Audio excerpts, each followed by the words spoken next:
ဒီဘက်ချမ်းကစာတွေကဟိုဘက်ချမ်းကိုဘယ်တော့မှမရောက်ဘူးပို့လိုက်တဲ့မိခိုးငွေတွေအာကတဲ့လွင်ပြောက်သွားသလိုအပြာရောင်မှန်ချစ်လေးနှစ်ခုက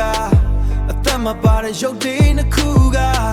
အသက်မပါတဲ့ရုပ်တုတွေဖြစ်နေတယ်တပတ်တန်လမ်းမှာကိုယ်တယောက်ထဲရှောင်နေတာ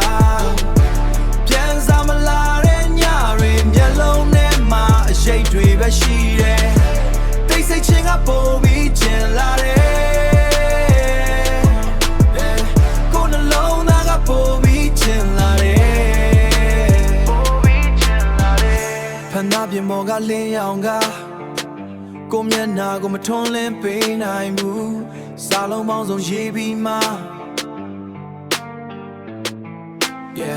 စာလုံးပေါင်းစုံရေးပြီးမှပြန်ပြပြလိုက်ရတဲ့ခံစားချက်ကိုတယောက်တည်းစကားပြောနေတာနေရံတွေကနားထောင်တဲ့နေပြီတပတ်တန်လမ်းမှာကိုတယောက်တည်းရှောင်နေတာ